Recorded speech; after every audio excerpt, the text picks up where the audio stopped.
Ladies and gentlemen, it's Friday, which means podcast day. That's right. Today's video is an entire podcast from the show called The Company Lot, which I do on this channel. But sometimes these videos are deep dives. Sometimes it's me on the Mississippi River venting to you all. It really just depends. This is a vibes-oriented part of the channel. But welcome to the bi-weekly show that is The Company Lot.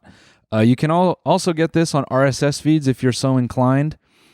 We started out covering a lot of dystopian tech stuff. We've taken some left and right turns to just have some fun because we're trying to create a nice plethora of content, because you talk about tech every week and, it just starts to get stale.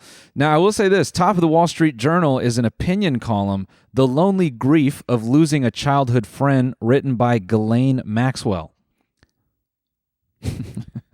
That's my way of staying relevant and topical.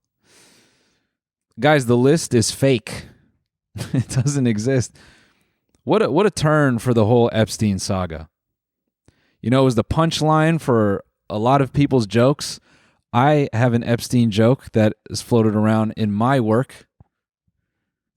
We all like to make it, and lo and behold, he didn't do anything.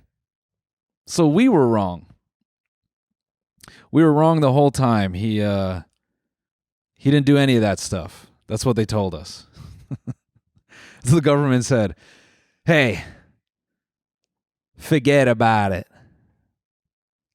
Hey, boys and girls, move on. Nothing to see here. Forget about it. That's what they said. Man, people watched that security footage like a Marvel movie. They looked for that. I was so impressed. By the way, news, it's funny how it hits you. It's really impressive, the people who get to the news first. And maybe that's just because I'm, this is probably largely due to the fact that I'm, really focused on the family at this point in time. But I always feel when news breaks, I feel I could check the news the minute it comes out. And when I open up Twitter, there's someone who tweeted 15 hours ago with some nuanced piece of information that I would not have been able to gather even within the first hour of consuming this news. It always feels like there's someone who's been awake already at some unholy hour, and it's a person who lives in your time zone. It's not someone in a foreign country. You know this guy. You're like, this guy lives in my time zone. How did he figure this out hours before me? A whole day before me. The news just came out now. Yeah, what a turn. I was loving all the compilations of everyone holding the lists in the air, say, we have the list. It's right here. Turns out they were lying. Turns out it was all pretend. It was all one big ruse. They did a big prank on us. The list is fake. Carry on, folks. Carry on. I want to be lighthearted, but it's tough to, ever since, RFK took away my Red 40 diet. I don't get my classic Red 40. It's that new fake stuff. I need my true Red 40 in my food. So I've just been ordering industrial pallets of Red 40 from overseas and just putting it in my Oreos and my chocolate milk, my Nesquik. I'm turning my chocolate Nesquik into Hawaiian Punch with Red 40. There'll be a point to this episode. I'm just warming up. Just getting the whistle wet. By the way, some of you tune into these and you don't know that they're a podcast. And that's my fault. I have not educated you enough. But yeah, so the not as punchy. We don't have Sam on the edits today. It's a free-flowing vibe today. No, I've been catching up on life. I'll be honest. I kind of want to be a bit more on the sleeve this episode. That's how I phrased it. To the folks helping me prep for this episode. I have a team of 1,000 people. It's 1,000 small children.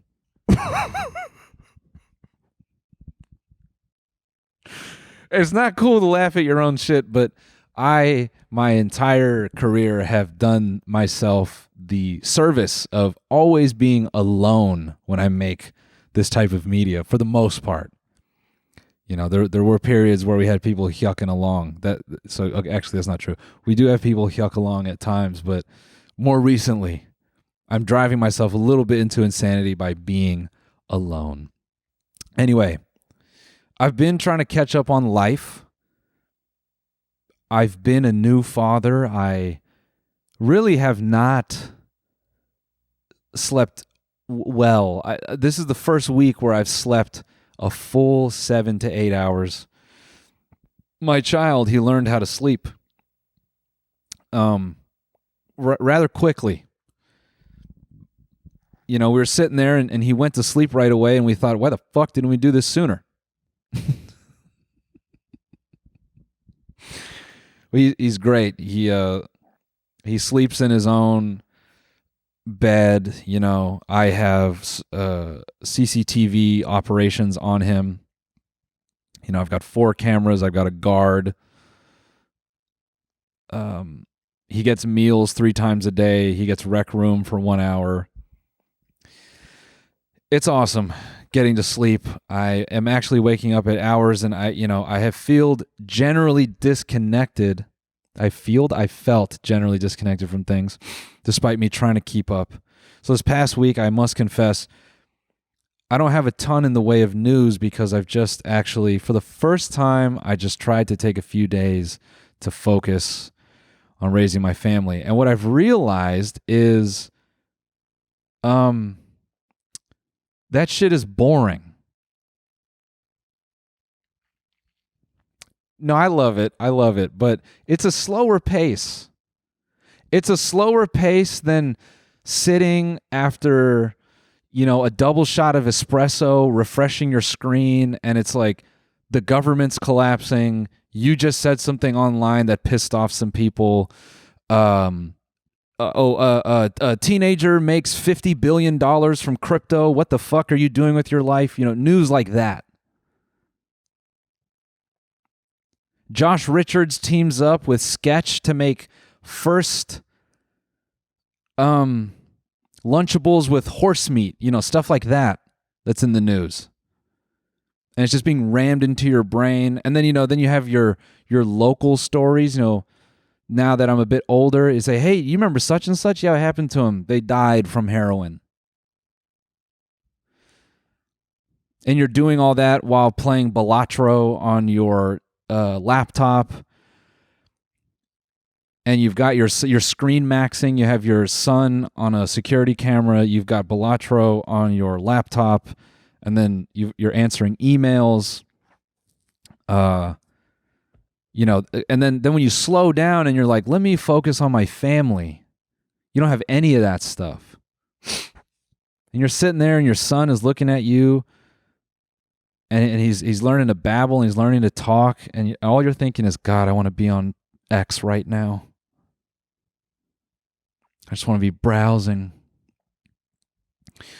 No, it's been great to just actually spend time with my baby boy and my lovely wife. And that's probably the least entertaining thing I could tell you, but I'd rather be honest. Raising a family has perpetually put me in my head. It's a headspace that is really hard to get out of. And that's the thing is a guy like me, when you're sitting there with your son or your kid, that's when they start talking to you. And I don't mean the baby, I mean the others. The 10 others in my mind. They start telling me things. They start telling me, do it.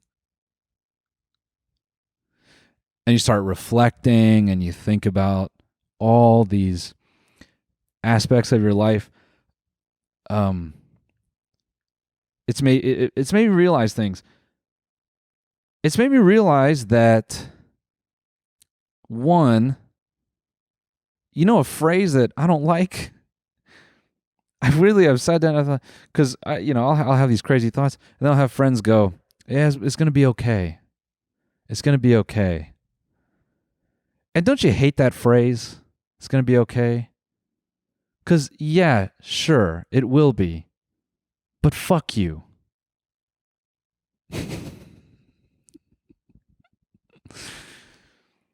No, my people around me tell me this because they're probably tired of my nihilism, which the last podcast episode, I went on a nice little rant about that, and we connected, me and you guys, and that was fun. But yeah, it's going to be okay. Let me tell you something, people. With everything going on, don't tell anyone that. Because I think the further we get into this thing, someone might punch you in the face if you say it's going to be okay. That's what boomers tell you when they don't want to hear it, that things are bad. Let me make a weird connection to boomers. I'm not saying all boomers are bad. I'm saying most of them are. No, there's good eggs in every generation, but I went to see, so speaking of catching up on life, me and Alina, we went to go see the F1 movie. Because, I made that my special interest for some years, and I'm watching the season. A lot of my F1 folks are like, are you watching it? Yes, I'm still watching. I don't get to sit there and watch the whole 2 hours like I used to and, wake up after getting fucking blitzed the night before and then just lazily watching it. But you know what? I get to do something better, and I'll get into that. But, I had a lot of people hit me up. The F1 movie came out, and they go, hey, buddy, you like race cars? You should go watch the F1 movie. It was actually quite condescending the way people talk to me. They say, hey, man, hey, I know you like that goofy race car shit. Did you see the F1 movie that came out with Brad Pitt? You should go check that out. I went and watched it. And that movie is really good if you've never seen a movie before. That's how I've described it to people. If you've never seen a movie, that is like one of the greatest movies you've ever seen. The way they filmed the cars was great. A buddy of mine sent me some background on that, for all the camera nerds out there. And actually this is for everyone. You can take this bit and say it to people. And here's just another random piece of information that no one asked from you, but you can pretend like this one's yours. Because that's all we're doing anyway. We're just getting shit from other people, and then we're saying it to friends, and that's what makes us feel smart, right? Maybe just me. They took the sensors out of, I believe, it's a Sony sensor, I believe, either at FX3 or FX6, I forget. And they put it in a custom housing. This is this level of technicality that I'm describing right now is, I think, what some people imagine when you talk about just giving homeless people a chance. I think this is it's like a scientific process. Okay, so you remove it and then you house it. Tell me more.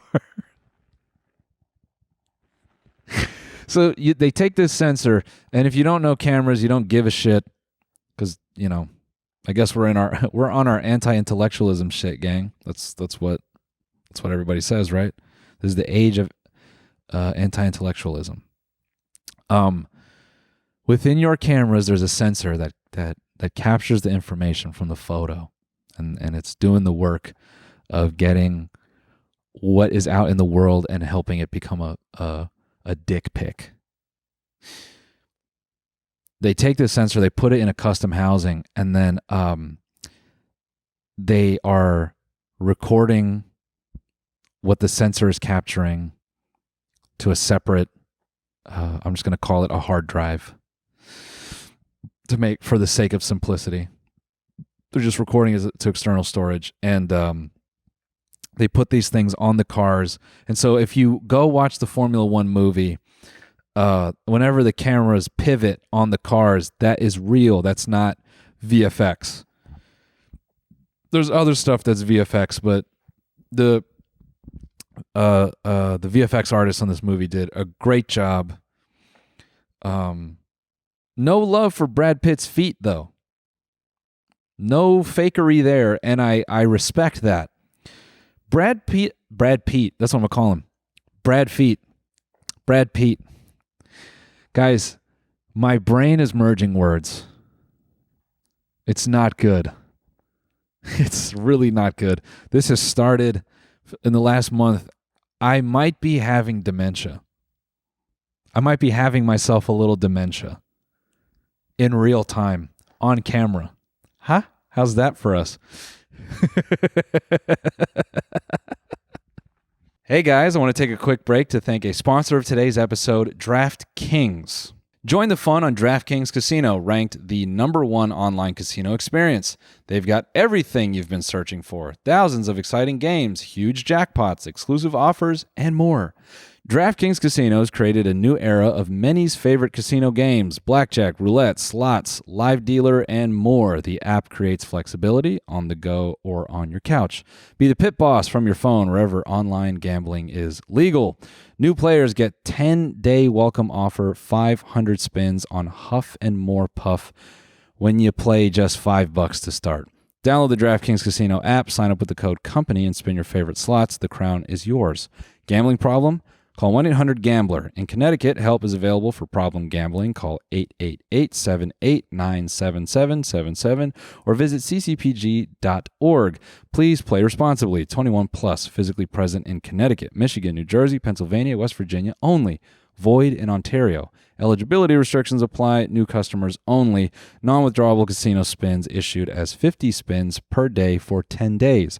Valid for featured game only and expire each day after 24 hours. See terms at casino.draftkings.com/promos. Ends 8/24/25 at 11:59 p.m. Eastern Standard Time. #1 based on Eilers and Krechik 2H24 product analysis. Hey everybody, I want to take another quick break to thank a sponsor of today's episode, Shopify. Guys, if you've been following me for a while, you know that Shopify was instrumental to the start of my career. So you know I'm a big fan. Shopify, if you didn't know, is the commerce platform behind millions of businesses around the world and 10% of all e-commerce in the United States, from household names like Mattel and Gymshark to brands just getting started. If you use Shopify, you can get started with your own design studio with hundreds of ready-to-use templates. Shopify helps you build a beautiful online store to match your brand style. You can accelerate your content creation. Shopify is packed with helpful AI tools that write product descriptions, page headlines, and even enhance your product photography. You can get the word out like you have a marketing team behind you. Easily create email and social media campaigns wherever your customers are scrolling or strolling. And best yet, Shopify is your commerce expert with world-class expertise in everything from managing inventory to international shipping to processing returns and beyond. If you're ready to sell, you're ready for Shopify. Turn your big business idea into with Shopify on your side. Sign up for your $1 per month trial and start selling today at shopify.com/companylot. Go to shopify.com/companylot. Shopify.com/companylot. Brad Pitt's feet are so small in this movie. I thought they had like a Eastern European ballet dancer as his stand-in. Do you know that image of, I don't know what it's from, but it's like there was this thing where women made their feet smaller by just completely folding their foot up.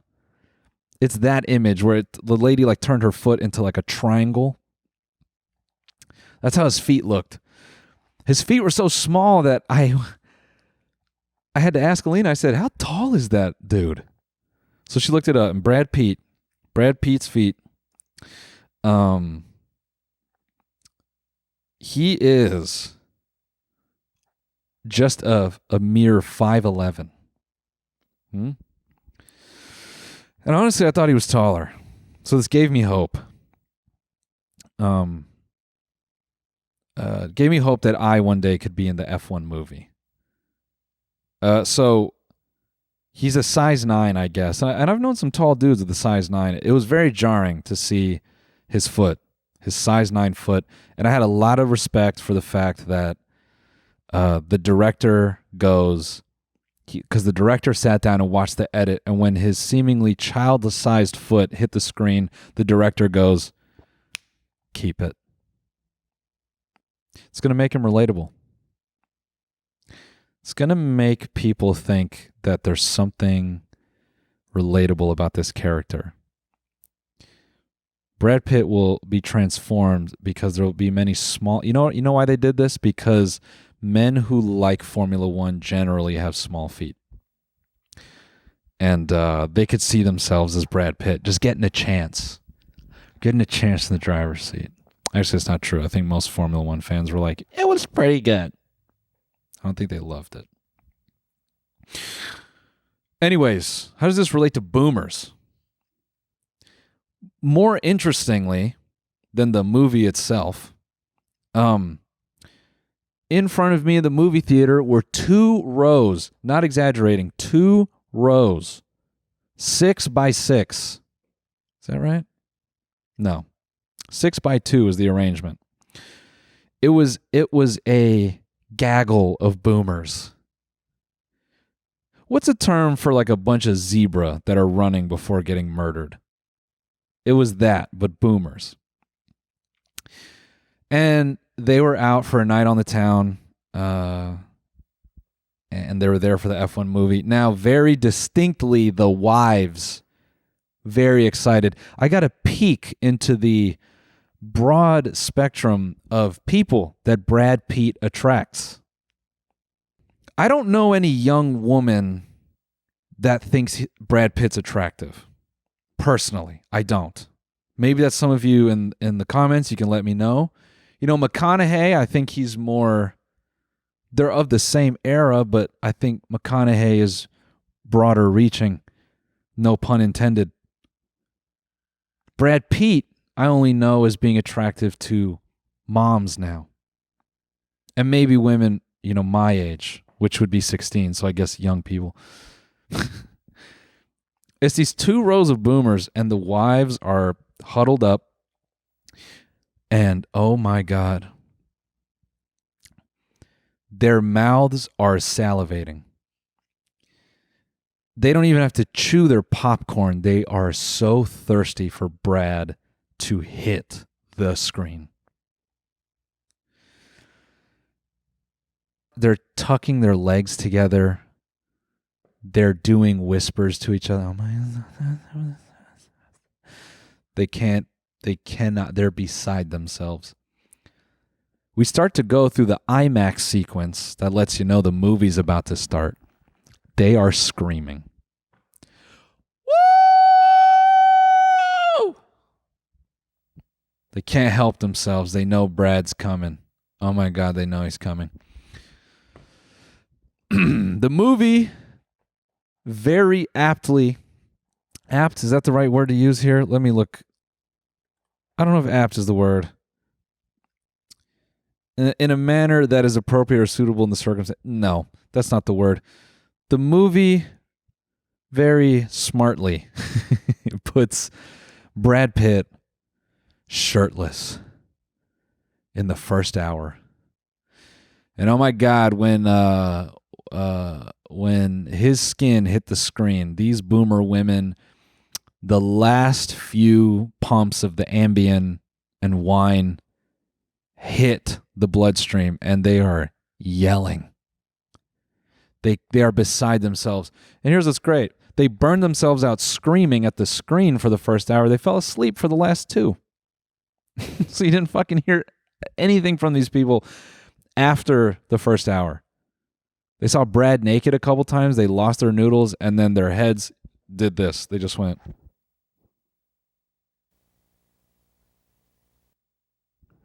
Knocked the fuck out. The fantasy was all it took to put them to bed. And then they got their husbands next to them with holes in their head. Just.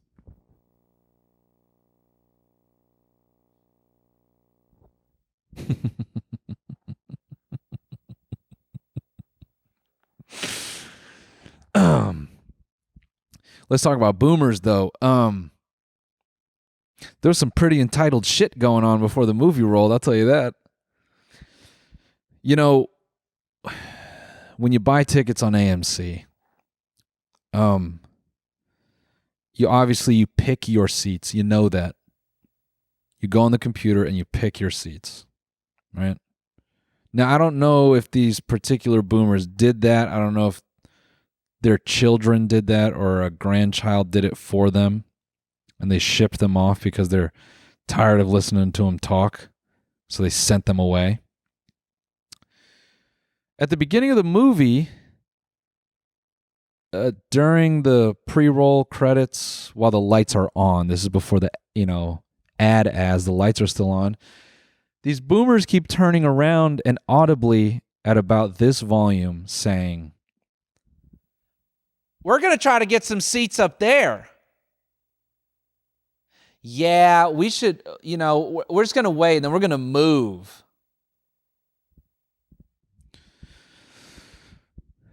And you guys know I'm a little...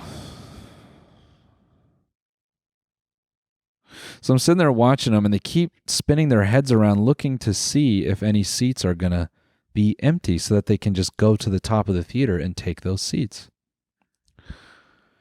And all I'm thinking about these people is, you little selfish brats.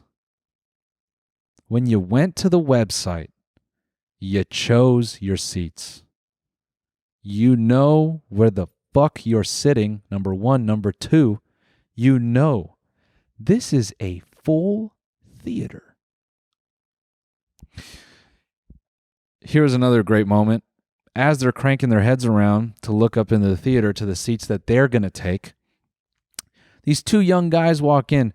There's some strapping young Gen Z lads. You could tell by the haircut, the parachute jeans, the cropped women's hoodies. They're dressed like Bratz dolls. They walk up and they both have wired headphones in, and they pop them out and they go, "Yo, these are our seats." And two of the boomer moms go, "What?" And they go, "These are our seats, sorry." And they show them the tickets. And they go, "Oh, really? Oh, do you want to just take the two in front of us?" Because the two chairs in front of them are empty. And the boomer kids go, "I mean, we're down, but like, if they show up, then we're probably going to have to take our seats back. You know what I'm saying?" And then the boomer moms go, "Oh, those are our seats." And I found it insulting that they did the play dumb thing and then they copped to it. And then they kind of bullied and took advantage of the kids and made them sit there. Maybe I'm irrationally upset by this. Maybe I'm acting like the system here, where I'm saying, you chose your seats, sit the fuck in them. But if there's somewhere where I'm going to be a bit, maybe Japanese, it's going to be the movie theater. You can only act like that on a night where there's no one there. If it's you and maybe 10 other people in the theater, fine. But you knew what it was. Full seats. And I found it more irritating when they passed out from watching Brad naked, because then I thought, were you really going to take two fucking premium seats up there to see Brad Pitt's nipples twice to just fall asleep? Get the fuck out of this theater.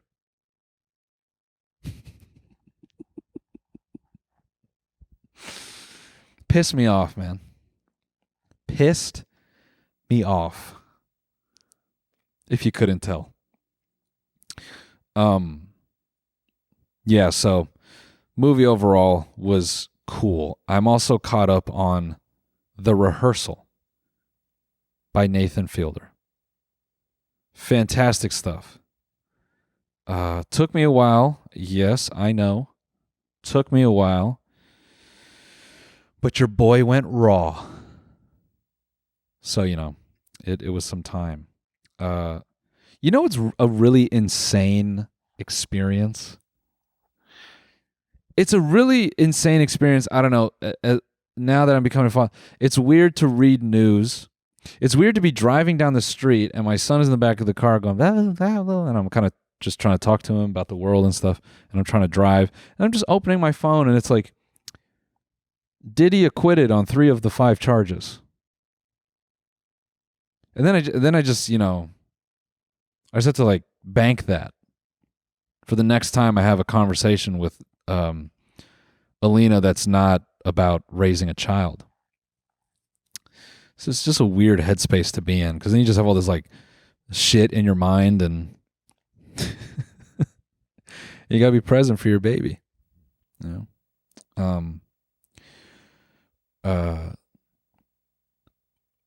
I'm so thankful that my son eats food, because I know some kids don't, and so in that way, life has been great, because I don't have to fight with him to eat. I don't have to fight with him to sleep. I mean, the kid is damn near 40. We're going to have him working in no time.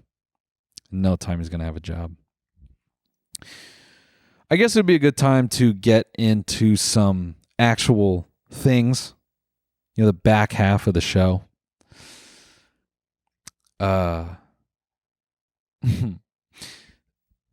We've talked a lot about Klarna. I thought this was great. FICO's now going to be including your buy now, pay it later debt. Because I got a couple young guns that were going, shit doesn't count towards your credit score, though. That's why I run it up. Doesn't count towards your credit score, though. And now it does. And now my young guns are like, bro, I need to work. What can we get into, man? Can I get involved in some work,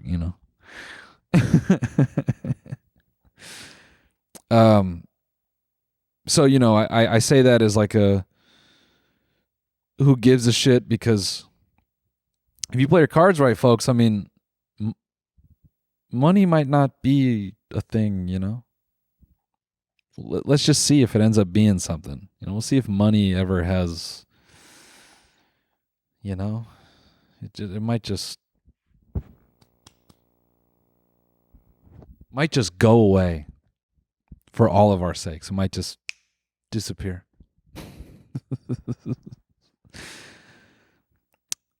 I didn't even talk about the 4th of July.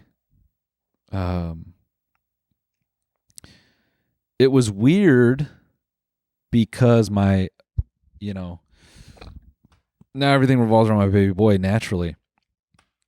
He went to bed at 8, 9 o'clock and just never woke up again. No, he didn't wake up until the same time the next morning. So it was weird getting to see fireworks, because last year we were thinking, oh man, it's going to be tough watching these fireworks, because a year from now we got this little baby boy, and we were right back to it. I'm smoking weed at productive hours. It's odd. I'm getting high at like 9:30 at night, and I'm passing out at an appropriate time, and I'm getting up at 5:30, 6:30. I'm looking at myself like, who am I? It's only a matter of time, guys, before I'm waking up at 4 a.m. in silence. I saw that tweet. I think a lot of us saw that tweet. Now I understand why my dad would get up at 4 a.m. and just sit there. And that always cracks me up is young guys tweeting this shit. Shut the fuck up. You live alone. You don't know what you're talking about. No, I get why my dad. You don't. Half of you are getting vasectomies. You have no idea what you're talking about.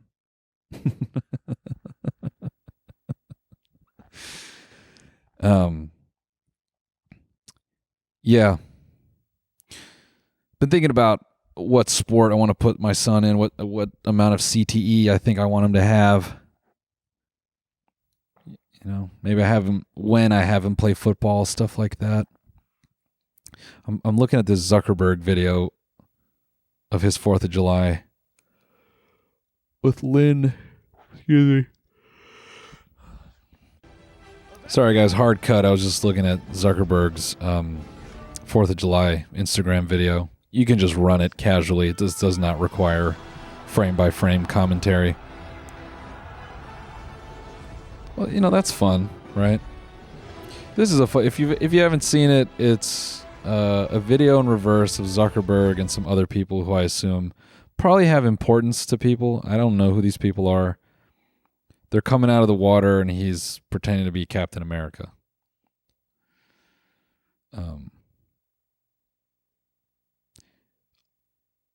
Such a beautiful piece of, actually, someone with a political science degree and who's smarter than me can break this down a little bit more, a little bit more intellectual than I can. But there is something, I don't know if it's poetic or symbolic, that the guy who surveils and tracks people to an illegal amount is parading around on the 4th of July as Captain America, especially when it seems he might have a little bit of say with the old government. Weirdly, this makes me think of the other piece of media I've been watching lately, the television series The Studio. I don't know if any of you have been watching that. It's a nice meta, written by Seth Rogen, about a guy who takes over a studio and he's trying to make movies. I found the series kind of interesting from a visual standpoint, if I could go into my film critic bag. As a guy who has made digital media, I feel well and entitled to critique $1 million productions.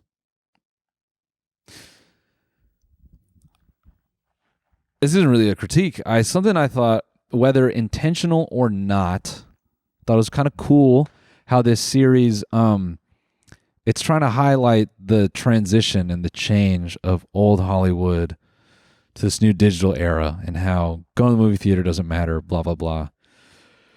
That whole propaganda line. That old fucking bullshit from the studios. Hey, you guys don't go to the movies anymore. We can't do tax fraud because of you. Something I thought that was fun, though, was it's this sort of acknowledgement that things are changing. But the way they tell this story, I thought all the camera moves, if you watch it, the camera moves, a lot of them are really complex. And I'm not going to blanket all of old Hollywood, but when I think of older films, I do think of a bit more choreography. I think of oneers, one takes. That's a cool phrase that's used in the biz, a oneer. You can use that the next time you come too fast.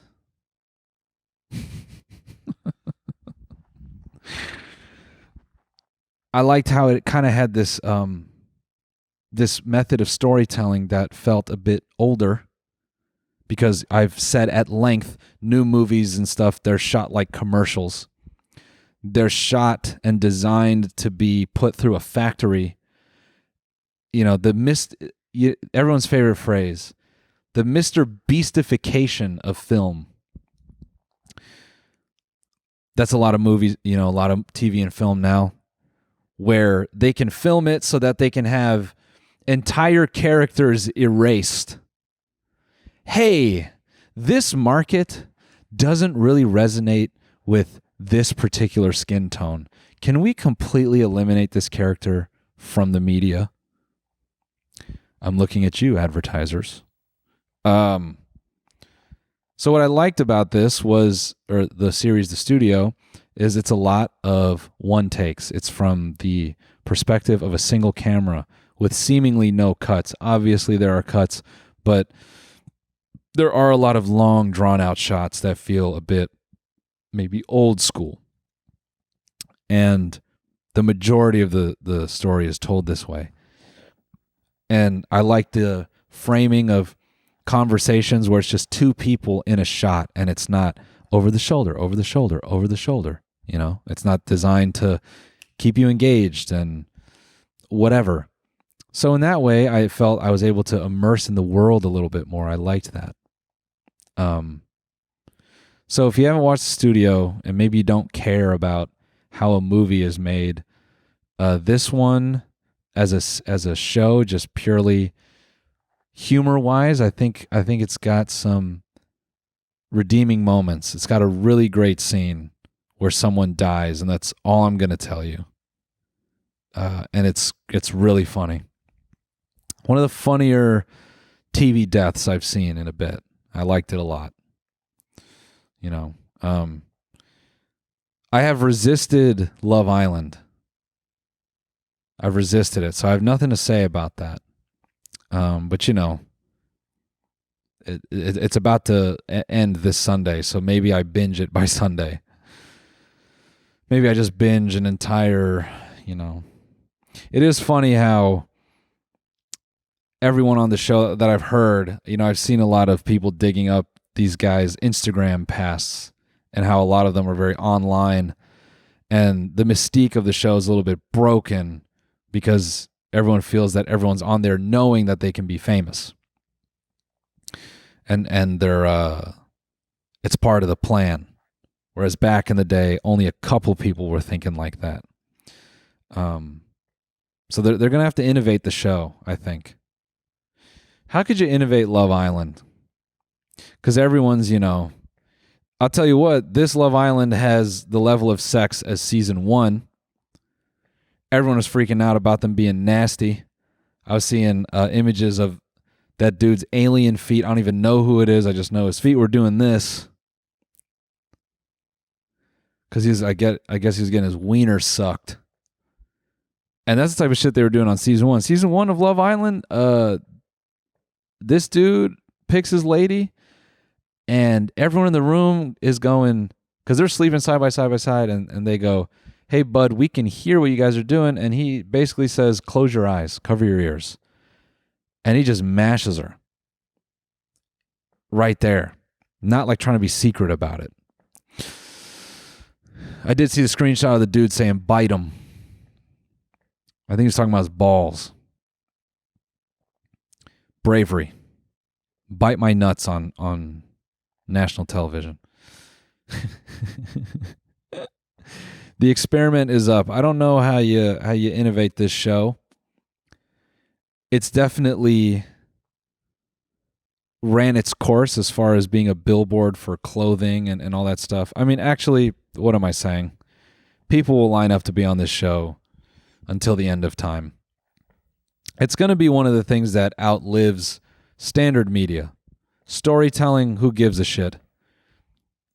I think the next step for Love Island is you take, here's what you do. It's all streamers. And they're all streaming themselves 24/7 on their own channels. And you can follow it along in real time. Maybe that, or just have all of them just fight to the death. I think that's the only other way. What if you took the people from Love Island and you made them you put them in the format of the show alone? Yeah, that's what you do. You take 12 hot people, see if they can survive alone, and the one who lives gets like a 360 deal with Netflix. They get a movie, they get an unscripted show, they get a TV show, they get a stand-up special. They get to do it all. It's guaranteed. Guaranteed celeb. The show will be called, What Are You Willing to Do for It?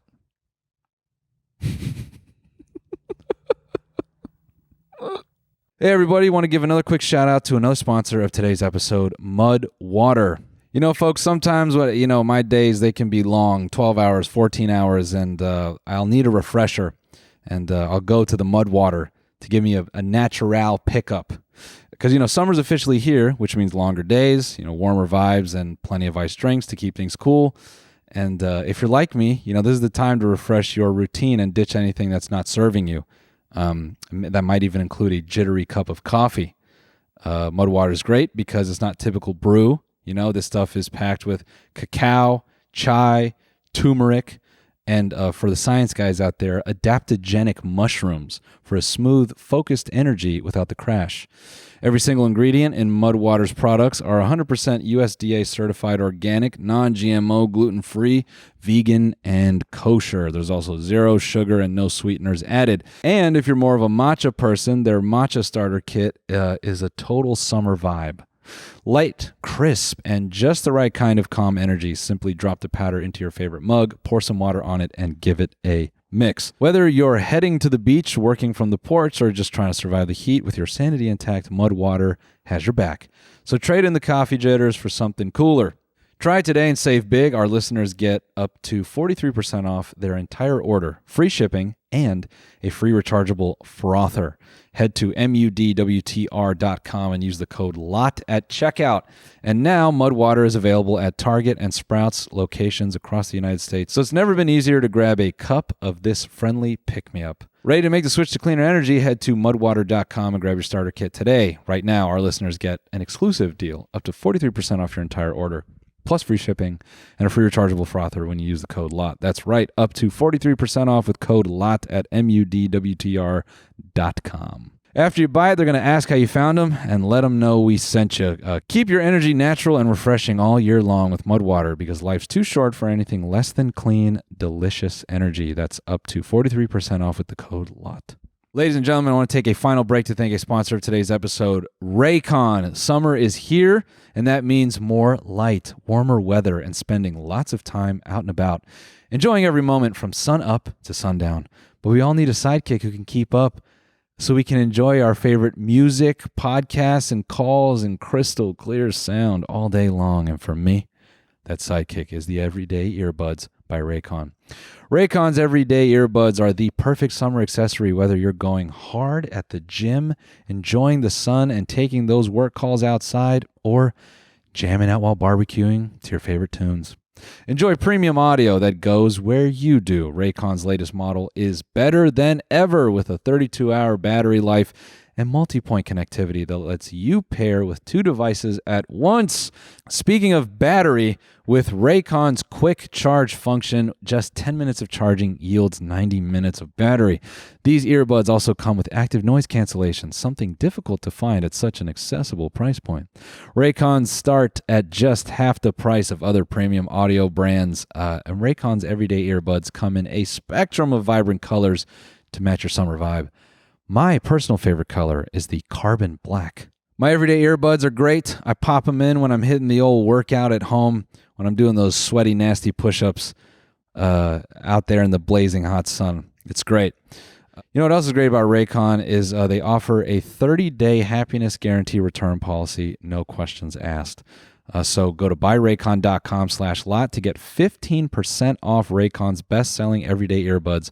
Right now, Raycon is offering 15% off their best-selling everyday earbuds only at buyraycon.com/lot. Buyraycon.com/lot. Again, go to buyraycon.com/lot to get 15% off Raycon's best-selling everyday earbuds. We're at the end here, folks. Not really the end, but we're gearing up for it. And this is when I'm going to get the most dystopian and most on my sleeve as it gets. I don't know. We'll see. This one went by a while ago. You know, this is quite a few weeks old now, but haven't had a chance to talk about it. And I feel it's still worth looking at, because just because something's a few weeks old does not mean you can't have thoughts digested and wake up later. So Palantir, the one and only, Meta, OpenAI, and Thinking Machines just had their executives sworn into the U.S. Army Reserve. Now, I'm not reading this to further any fears you may have about a police state or something like that. I'm really not trying to scare you. The reality is, in my humble opinion, okay, in my accused conspiracy theory opinion,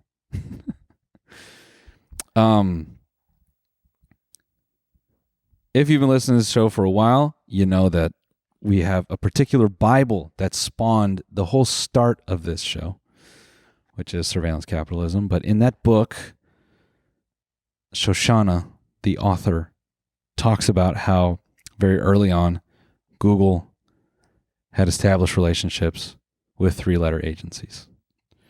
And I think these guys are sort of the last into the party. I will continue to read this little tidbit right here. But my cope is that they've always been doing this, right? Because a buddy of mine was actually, he and I were chatting, and he reminded me of this post. I think it's right after 9/11.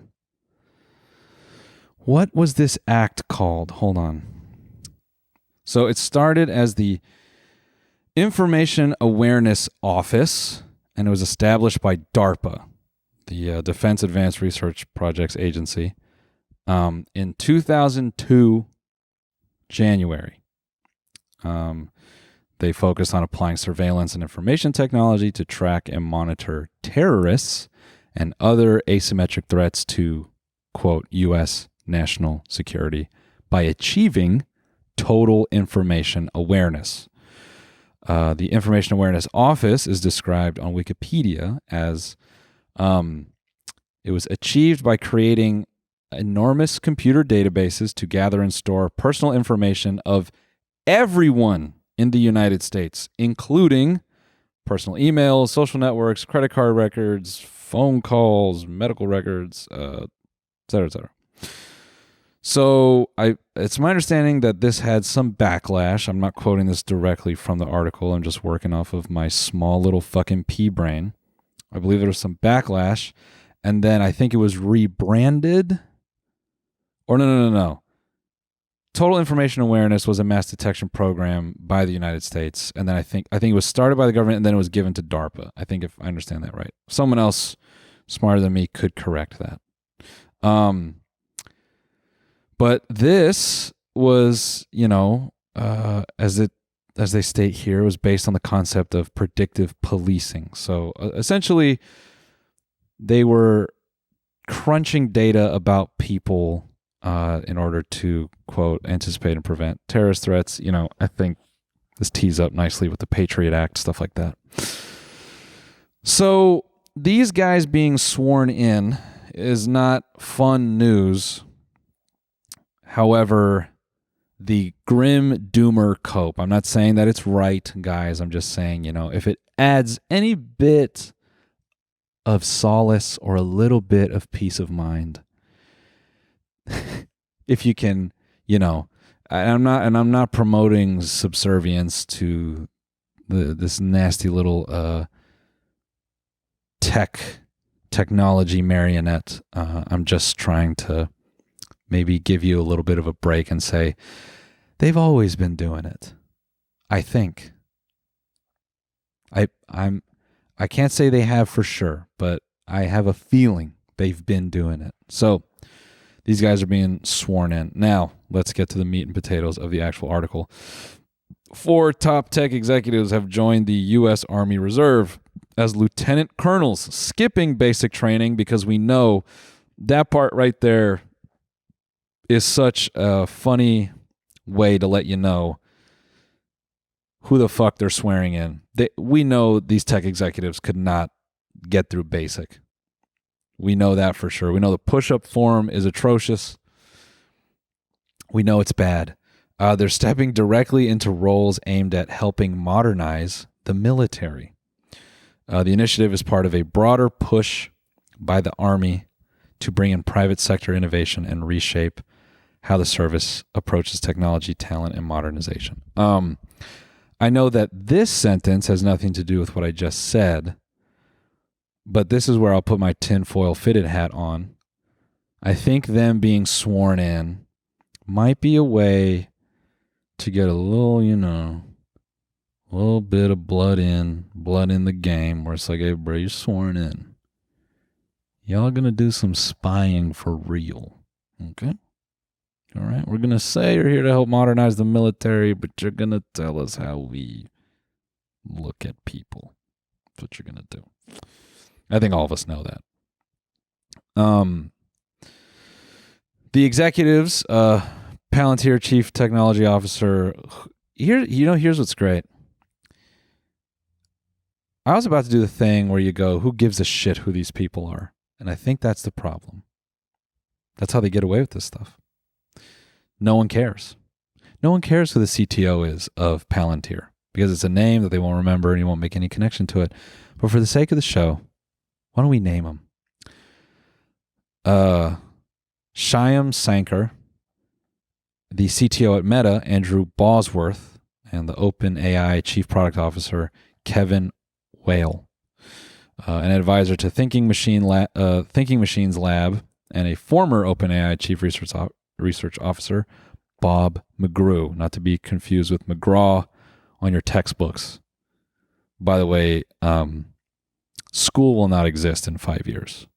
So good thing we all wasted our time on that. I've seen those born too early, born too late memes. I look at born too early to never go to school, born too late to never go to school. That's what I think about. Also known as the Army's Executive Innovation Corps. That's what they're referring to these people as a new unit called Detachment 201. Detachment 201 is being created to bring in tech innovation executives to help the Army. This is kind of like a restatement of what I've just read. Unlike traditional recruits, these executives will not attend boot camp. Instead, they will go through an express training program that covers marksmanship, physical fitness, Army history, whatever, because they don't care about that. Here's a cute little thing. The detachment's name, 201, references the HTTP status code indicating a newly created resource. Isn't that just quirky? While this was big news, I'm sure there's like a deeper piece here, but if there's anything that, we could tie back to the theme of this show, it's the embracing of AI by the government at a very fast rate.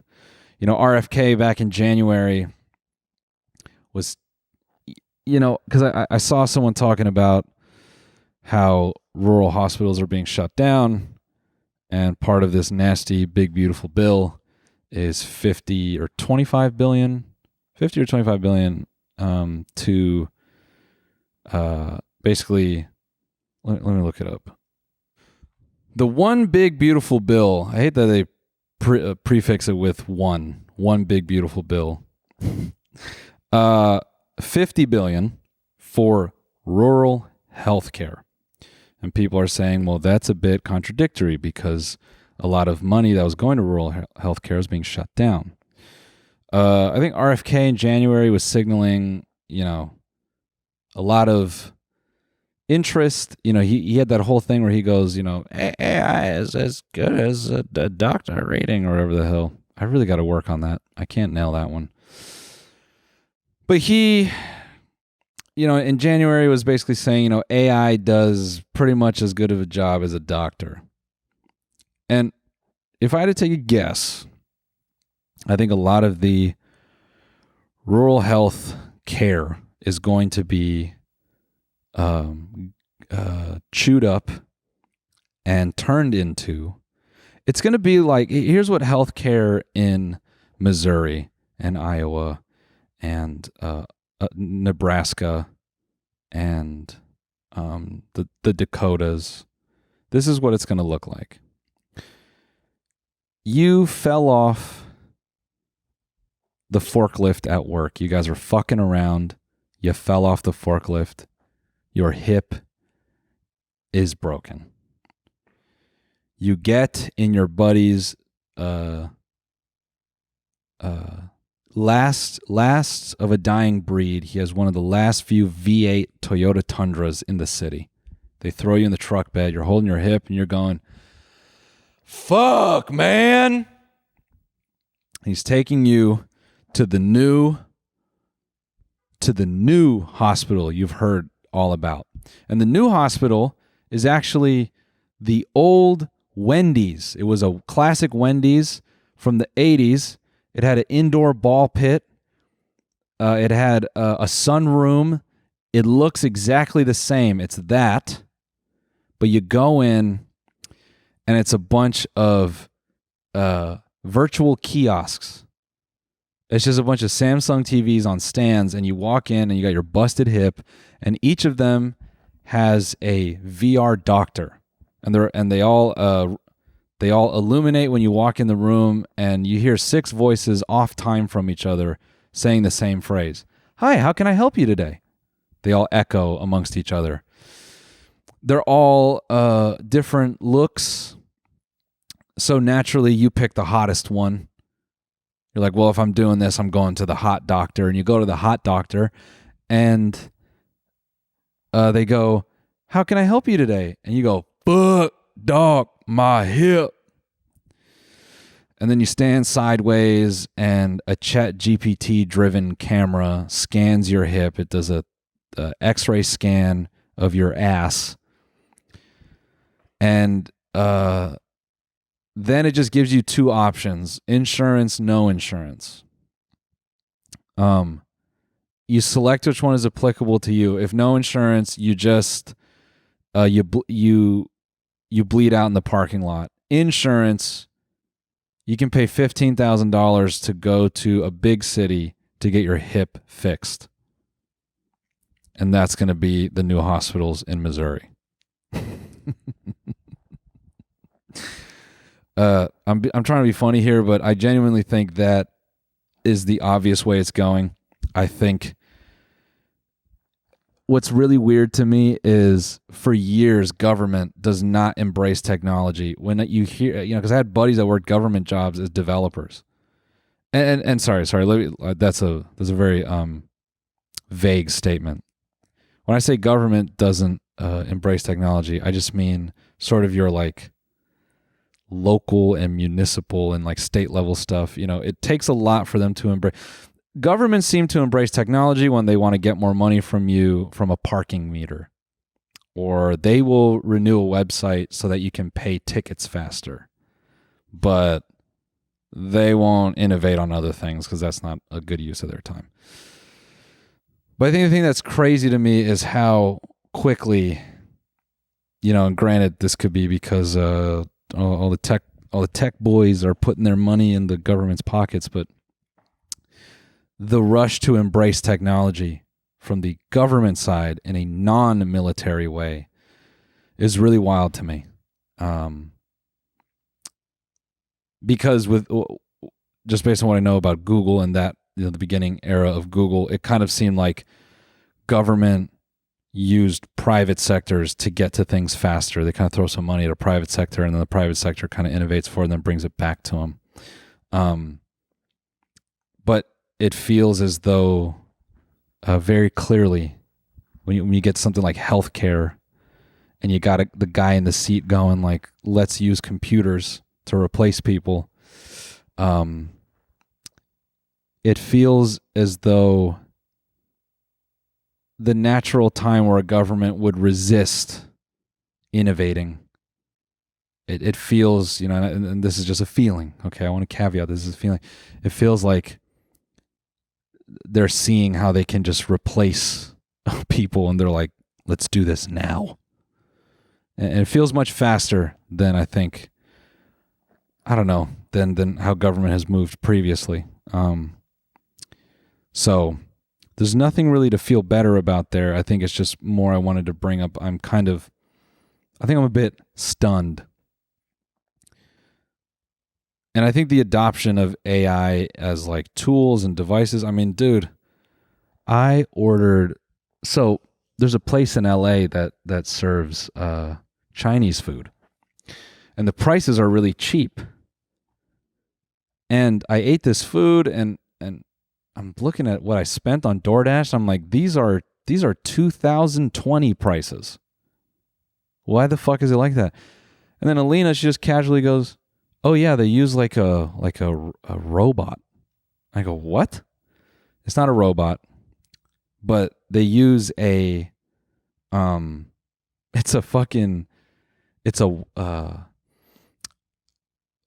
machine-driven wok.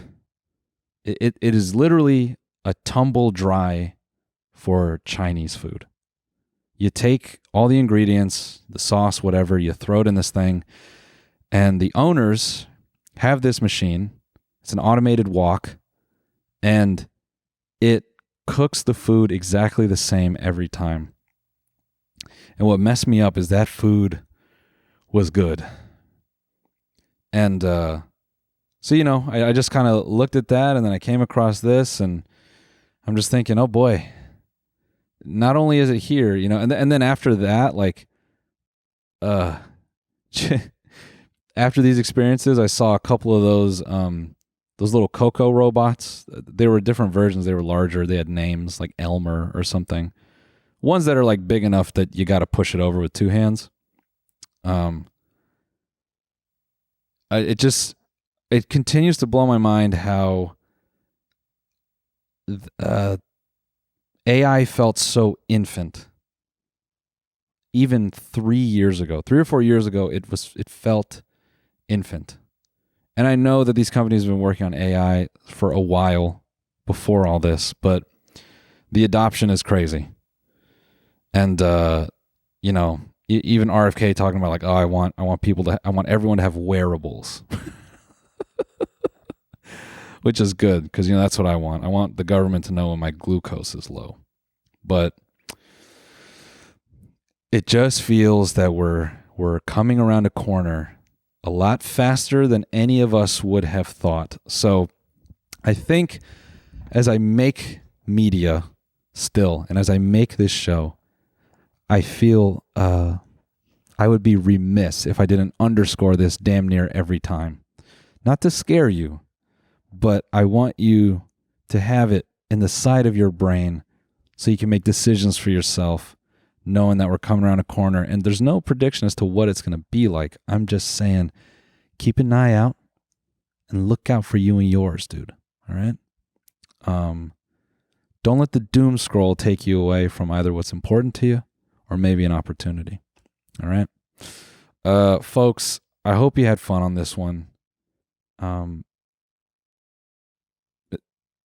Maybe I could capstone all this and say, it's going to be okay.